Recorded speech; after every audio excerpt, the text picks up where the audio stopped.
Donc, cette petite conclusion pour d'abord remercier chacun pour tous les enseignements. Merci à tous les intervenants pour votre riche travail et de ce partage. À chacun pour les échanges que nous avons eus, riches aussi. Pour les célébrations, les quelques célébrations que nous avons eues, qu'elles soient à la basilique, qu'elles soient au repas, dans nos échanges. En fait, tout a un goût de célébration à travers nos contacts avec la nature, aussi avec les exercices que nous avons faits de Tony, tous ces lieux de joie, de jeu, tous ces lieux où le Seigneur se rend présent dans nos vies, puisque partout où nous sommes, tu peux ouvrir la porte s'il vous plaît, partout où nous sommes, depuis l'incarnation du Christ et depuis sa résurrection, tout a un goût de gloire. Voilà, ce que je voudrais, pour commencer mon petit propos, c'est lire encore un texte du Siracide sur le médecin. Que ce texte aussi nous encourage à aller sur cette voie de la médecine et une écologie intégrale, parce que finalement, on n'invente rien avec l'écologie intégrale. Tout nous est donné, nous avons seulement à le mettre en pratique, à l'incarner dans nos vies, puisque tout nous est donné. Donc je lis du livre de l'Ecclésiastique au chapitre 38. Au médecin, pour ses services, rend les honneurs qui lui sont dus, car lui aussi, le Seigneur l'a créé. C'est du Très-Haut, en effet, que vient la guérison, et du roi, le médecin reçoit des présents.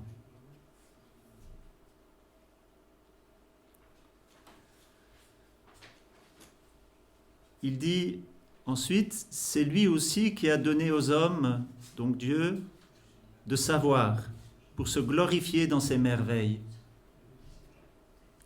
Tous ces échanges, tout ce que nous avons reçu, il donne aux hommes de savoir pour se glorifier dans ses merveilles. Par elle, le médecin soigne et enlève la souffrance. L'apothicaire en fait des mixtures. Ainsi, ses œuvres ne restent pas inachevées et la paix vient de lui sur la face de la terre. Enfant, dans ta maladie, ne sois pas négligent, mais prie le Seigneur et lui te guérira. Écarte la faute, dirige droit tes mains et de tout péché purifie ton cœur. Offre le parfum apaisant et le mémorial de fleurs de farine. Présente une grasse offrande comme n'existant plus, puis fais place au médecin car le Seigneur l'a créé et qu'il ne s'écarte pas de toi car tu as besoin de lui. Il est des cas où le succès se trouve entre ses mains,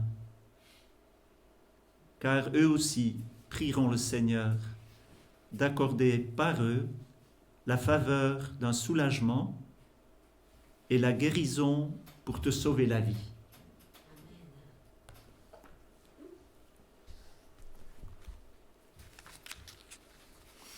En préparant ce forum, la question se posait, est-ce qu'on sera nombreux? Est-ce qu'on sera quelques-uns? Est-ce qu'on ne sera que des chrétiens? Alors, le pape lui-même justifie dans son encyclique Laudato Si pourquoi il peut aussi parler de Dieu.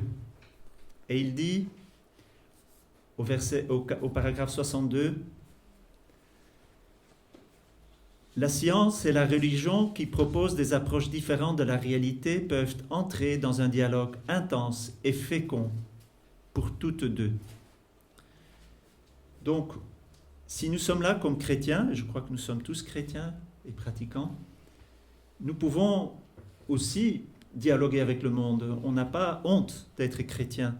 Au contraire, dans le domaine de l'écologie intégrale, nous avons voient au chapitre. Mais nous pouvons aussi parler à ceux qui ne sont pas chrétiens.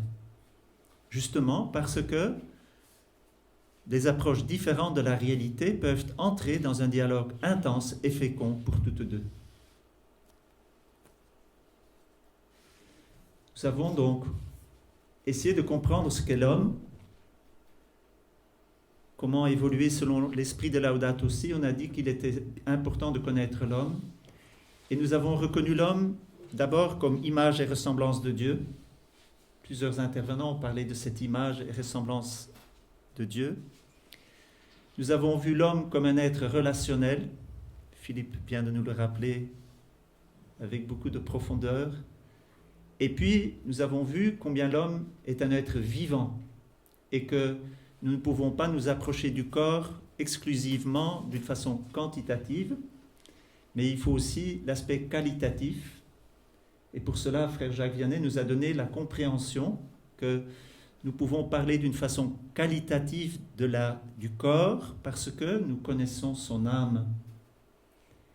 Et frère Jacques Vianney nous a dit, mais je vous le répète, nous pouvons parler de l'âme, même à des non-chrétiens, même à des personnes qui ne confessent aucune foi. Parce que frère Jacques Vianney nous a montré un chemin par lequel Aristote, qui était un païen, même s'il vivait dans un contexte religieux, mais il était païen, il a découvert l'existence de l'âme comme principe de vie. Donc, sachons que si nous avons à parler dans le monde du corps, nous pouvons toujours voir le corps comme un vivant, puisque ce corps est vivant. Je ne peux pas connaître mon corps sans avoir une relation à mon corps qui vit et sans relation à l'âme. Donc je n'ai pas honte et je peux et je dois parler du corps, je peux parler du corps dans la lumière de l'âme, même à un non-croyant. Vous voyez ce que je veux dire? C'est important que nous comprenions, si nous voulons faire en médecine œuvre d'écologie, de comprendre que tout est lié, il nous faut découvrir cette existence d'une âme qui n'est pas que pour le croyant, c'est tout être vivant en tant qu'il vit, est animé par un principe de vie que je peux découvrir par ma pure et simple intelligence et par l'expérience que j'ai de l'être vivant que je suis et des êtres vivants que je rencontre. Je répète encore un moment de Laudato Si, ce texte où le pape nous dit que nous sommes à l'image, à la ressemblance de Dieu. La Bible enseigne que chaque être humain est créé par amour, à l'image et à la ressemblance de Dieu. Cette affirmation nous montre la très grande dignité de toute personne humaine qui n'est pas seulement quelque chose, mais quelqu'un. Elle est capable de se reconnaître, de se posséder et de librement se donner et entrer en communion avec d'autres personnes. Saint Jean-Paul II a rappelé que l'amour très particulier que le Créateur a pour chaque être humain lui confère une dignité infinie. Ceux qui s'engagent dans la défense de la dignité des personnes peuvent trouver dans la foi chrétienne les arguments les plus profonds pour cet engagement. Quelle merveilleuse certitude de savoir que la vie de toute personne ne se perd pas dans un chaos désespérant, dans un monde gouverné par le pur hasard ou par des cycles qui se répètent de manière absurde.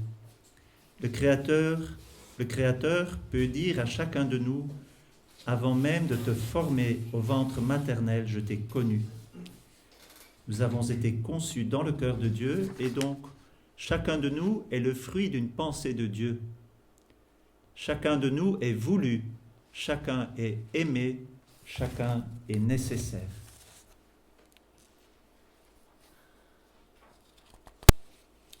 Je voudrais remontrer la première image. Donc moi ça m'aide de faire des schémas pour comprendre aussi l'enseignement du pape dans Laudato Si. Donc, ce qu'est la personne humaine, nous sommes le fruit de nos parents qui, habituellement, dans l'amour, nous ont conçus. Et donc, nous sommes dépendants de ces gamètes de l'amour. Nous sommes dépendants des 4 éléments, de la terre, de l'eau, du feu, de l'air. Nous avons besoin de tout cela. C'est la matière de l'univers par laquelle nous sommes formés. Et nous naissons dans un climat familial, dans un milieu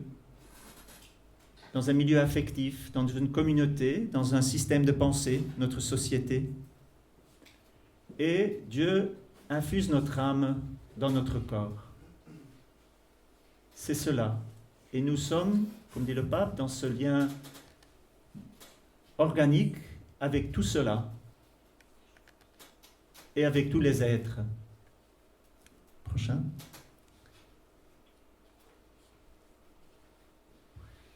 Et je vous le disais, c'est pas si simple parce que moi, je suis moi-même en contact avec tout plein de personnes qui sont aussi dans cette grande complexité. C'est d'une complexité inouïe, la relation entre les créatures. Chaque créature est très complexe en elle-même par ses relations, mais toutes les relations des êtres, en plus, ça crée une complexité dans laquelle nous voyons qu'il y a un créateur qui tient tout cela dans sa sagesse. C'est lui qui est le créateur de la terre, de toutes les créatures inanimées ou animées, de mes ancêtres, de toutes les personnes qui constituent notre société. Et comme le dit le pape François, nous faisons l'expérience d'une fraternité universelle. Même avec les petites créatures inanimées, nous vivons une certaine relation de fraternité. Évidemment, comme êtres spirituels, nous avons un lien de fraternité avec les autres créatures spirituelles qui n'est pas le même qu'avec les autres créatures plantes, végétales ou animales. Mais quand même, on peut dire qu'il y a une fraternité universelle, sans quoi il ne peut pas y avoir un plein respect de la création et de la terre.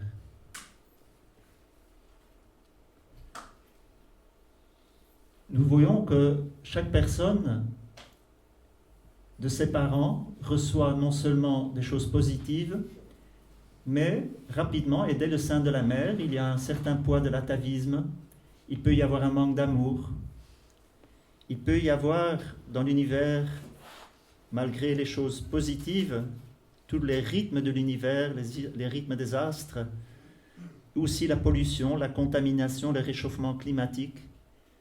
Il peut y avoir de la haine et des disputes autour de nous, même dans le sein de la mère, tout ce que l'enfant vit. Beaucoup de choses grandes, mais aussi, dès la conception, des choses difficiles. Tout cela constitue notre être depuis sa conception.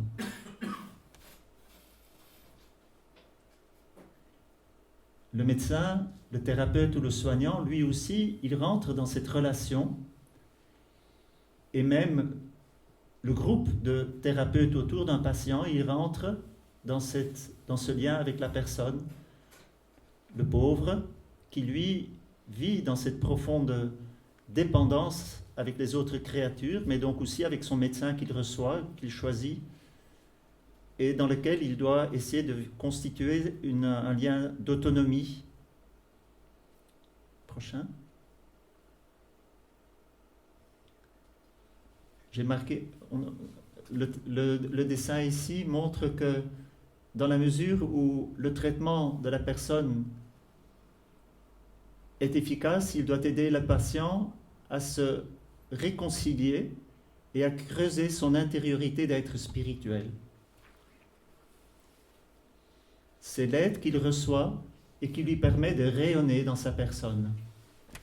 Donc le travail du médecin, le travail du thérapeute et du soignant, où toutes nos relations humaines doivent nous aider à rayonner d'une présence, et ensemble aussi comme communauté, nous sommes appelés à rayonner comme un corps, tout ce corps qui est tiré de l'univers.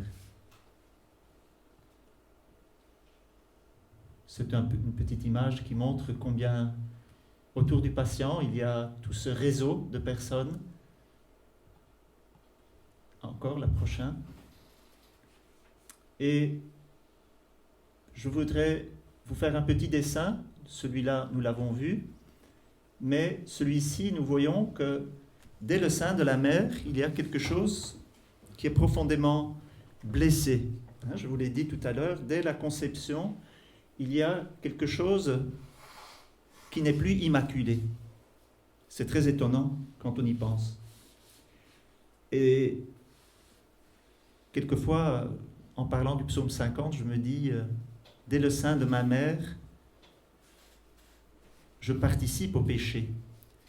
C'est quand même, et cela nous fait comprendre tout le sens de la fragilité, c'est que depuis que nous sommes conçus, nous sommes dans une attitude de blessé. Déjà, le fait que nous existons, nous sommes totalement dépendants d'un premier, d'un créateur. Cela nous rend complètement dépendants. Mais ça, existentiellement. Mais nous avons besoin d'être réconciliés avec tous ces lieux, aussi bien dans notre lien avec nos parents, avec l'univers et la terre, avec la communauté politique et avec le Créateur. Dès son origine, l'homme est un être blessé. C'est pourquoi l'encyclique, à plusieurs reprises, va nous parler de la réconciliation. Et cette réconciliation, elle aura tout particulièrement pour le chrétien qui confesse sa foi en Jésus-Christ, tout peut être reconduit au Christ. Le Christ qui va, lui, s'incarner. Lui-même, il va former son propre corps de la matière de l'univers et il va se faire semblable aux hommes pour rentrer pleinement dans notre univers et pleinement aller trouver l'homme malade, l'homme blessé, l'homme pécheur. C'est le Christ qui vient nous relever et qui vient nous montrer notre dignité profonde, celle que nous avons perdue. Comme le disait tout à l'heure Philippe, il nous oriente. Il nous oriente adéquatement. C'est le nouveau réel.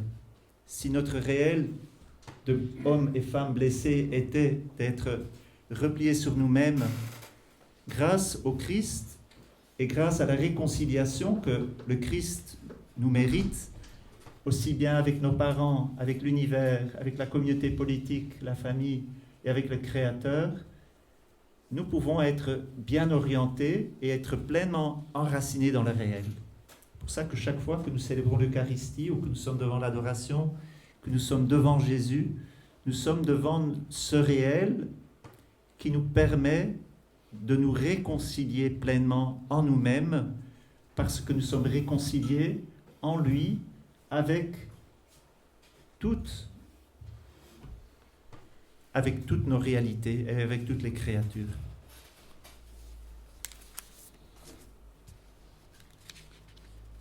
Donc le Christ nous donne cette nouvelle finalité, tout est réconcilié en lui, et c'est là toute la beauté, toute la grandeur de l'homme. Si nous avons été blessés, et si nous sommes blessés dès notre conception, il y a quelque chose de plus profond encore, nous sommes réconciliés avec Dieu, avec les créatures naturelles, avec nos parents et avec la communauté politique. Et c'est cela que nous allons essayer de mettre en œuvre. La question que moi je me suis posée, en quoi la médecine peut-elle être une aide pour que l'homme soit réconcilié avec lui-même? Parce que cette réconciliation, ce n'est pas d'abord la médecine qui va pouvoir la réaliser. La réconciliation profonde, c'est que par le Christ qu'elle peut pleinement se refaire. Alors s'il n'y a pas de médecine chrétienne, la médecine, elle est naturelle, la réconciliation profonde ne se fait que par et dans le Christ.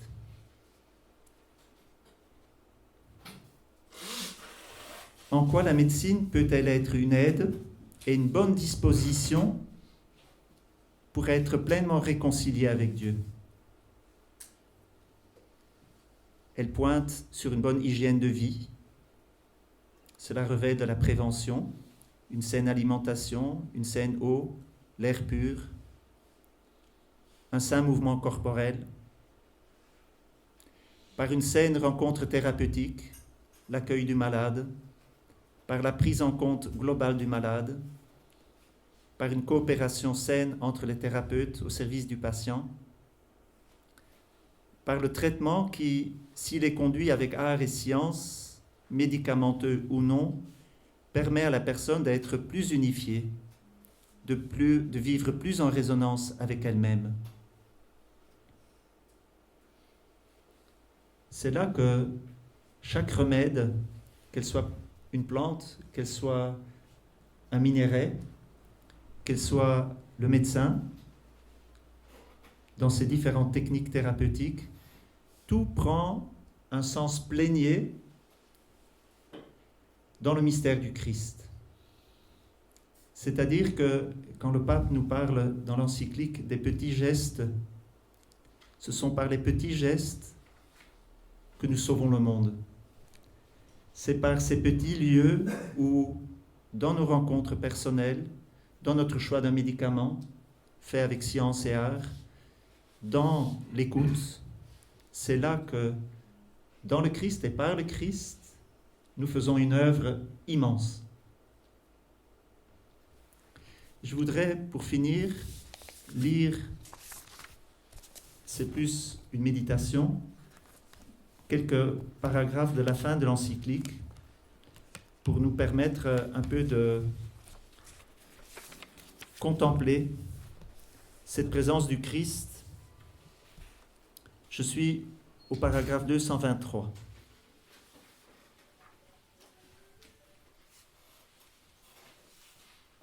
L'univers se déploie en Dieu qui le remplit tout entier. Il y a donc une mystique dans une feuille, dans un chemin, dans la rosée, dans le visage du pauvre.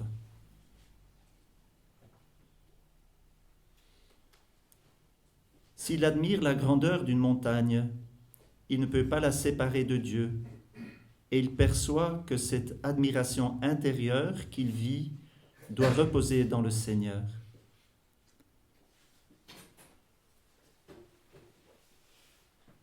Saint Bonaventure écrit « Les montagnes sont élevées, elles sont fertiles, spacieuses, belles, gracieuses, fleuries et embaumées. Mon bien-aimé est pour moi ces montagnes. Les vallons solitaires sont paisibles, agréables, frais et ombragés. L'eau pure y coule en abondance.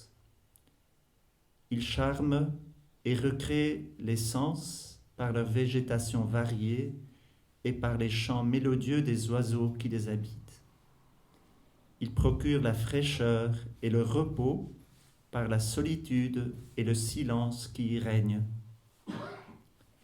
Mon bien-aimé est pour moi ces vallons. Alors le pape, au 235, nous parle des sacrements. Comme nous allons célébrer la messe tout à l'heure en ce lieu, écoutons. Les sacrements sont un mode privilégié de la manière dont la nature est assumée par Dieu et devient médiation de la vie surnaturelle. À travers le culte, nous sommes invités à embrasser le monde à un niveau différent. L'eau, l'huile, le feu et les couleurs sont assumés avec toute leur force symbolique et s'incorporent à la louange. La main qui bénit est instrument de l'amour de Dieu et reflet de la proximité de Jésus-Christ qui est venu nous accompagner sur le chemin de la vie. L'eau qui se répand sur le corps de l'enfant baptisé est signe de vie nouvelle. Nous ne nous évadons pas du monde et nous ne nions pas la nature quand nous voulons rencontrer Dieu. Selon l'expérience chrétienne, toutes les créatures de l'univers matériel trouvent leur vrai sens dans le Verbe incarné. Parce que le Fils de Dieu a intégré dans sa personne une partie de l'univers matériel où il a introduit un germe de transformation définitive. Donc le Christ, par son incarnation, il s'est revêtu de notre humanité, de la matière de l'univers. Le christianisme ne refuse pas la matière, la corporéité, qui est au contraire pleinement valorisée dans l'acte liturgique, dans lequel le corps de l'homme montre sa nature intime de temple de l'esprit et parvient à s'unir au Seigneur Jésus, lui aussi fait corps pour le salut du monde. Donc notre corps, celui que nous avons à soigner, notre propre corps ou celui de nos malades, il est et il prend une valeur toute particulière par l'incarnation du Christ. Il est le temple de l'Esprit. Dans l'Eucharistie, la création trouve sa grande élévation. Dans l'Eucharistie, c'est vraiment le Christ qui, s'étant abaissé dans le moment de la croix, dans sa kénose, en descendant aux enfers, et dans sa résurrection, il est, pour tous ceux qui croient en lui, source de salut, parce que c'est lui qui vient élever notre nature, c'est lui qui vient élever l'univers et qui donne à tout l'univers son sens plénier. Si dans l'Eucharistie, nous pouvons avoir part à cette présence du Christ qui vient dans notre péché, dans notre mort, il vient nous donner déjà la présence de sa gloire. Dans l'Eucharistie, la création trouve sa grande élévation. La grâce qui tend à se manifester d'une manière sensible atteint une expression extraordinaire quand Dieu fait homme, se fait nourriture pour sa créature. En effet, l'Eucharistie est en soi un acte d'amour cosmique. Oui, cosmique, car même lorsqu'elle est célébrée sur un petit autel d'une église de campagne ou dans la salle Sainte-Hildegarde, l'Eucharistie est toujours célébrée en un sens sur l'autel du monde. Nous allons célébrer tout à l'heure la messe sur l'autel du monde. L'Eucharistie unit le ciel et la terre, elle embrasse et pénètre toute la création. Le monde qui est issu des mains de Dieu retourne à lui dans une joyeuse et pleine adoration. Dans le pain eucharistique, la création est tendue vers la divinisation, vers les saintes noces, vers l'unification avec le Créateur lui-même. Vous vous rendez compte que nos corps, par la mort et la résurrection de Jésus, ils vont ressusciter. Que nous qui avons à soigner nos corps ou qui avons à soigner le corps de nos malades, que nous touchons non seulement la chair du Christ, nous touchons la chair du Christ, mais nous touchons cette chair du Christ qui est dans la gloire et que nous sommes appelés un jour à vivre pleinement dans notre corps, dans notre chair. Nous avons ici la grâce d'avoir une copie du Saint-Sépulcre de Jérusalem. Nous y amenons plus ou moins tous les groupes qui viennent au sanctuaire pour toucher ce fait que si nous avons à connaître ce mystère de l'humiliation, de la maladie, de la mort, de la souffrance, c'est d'abord parce que nous avons à vivre pleinement d'une vie nouvelle qui nous est donnée dans le Christ. Et moi, je remarque personnellement combien peu de personnes croient vraiment que notre corps, il va ressusciter. Nous le disons tous les dimanches. Notre Christ, notre corps, notre chair, elle va être glorifiée. Elle est faite pour la gloire. Ça donne tout son sens au fait qu'on va toucher le corps de notre frère. On ne peut plus se toucher maintenant. Que ce soit une occasion pour nous regarder encore plus avec les lumières, avec les yeux de Dieu, comme cette chair qu'il appelle à vivre pleinement son mystère de gloire. Déjà, nous sommes promis à cela, que nous puissions vraiment poser pendant cette messe aujourd'hui notre foi dans cet amour du Christ qui nous ressuscite et qui nous donne de vivre à la hauteur de sa propre gloire. Et c'est ça l'Église. C'est le corps du Christ qui est appelé à vivre selon ce grand mystère de la vie trinitaire. Si Dieu nous a créés à son image, à sa ressemblance, c'est pour que nous tous, nous soyons pleinement ce lieu où la vie de Dieu se déploie et cette gloire de Dieu se déploie. Et cela, c'est déjà notre vie.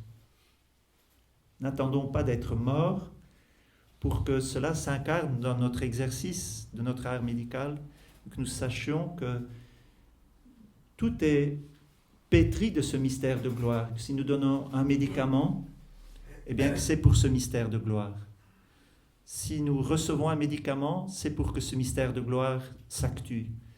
Et c'est pourquoi on peut demander à l'Esprit Saint de nous aider dans notre traitement, dans notre connaissance de ce qu'est l'homme, pour que tout notre exercice soit pleinement finalisé à cela.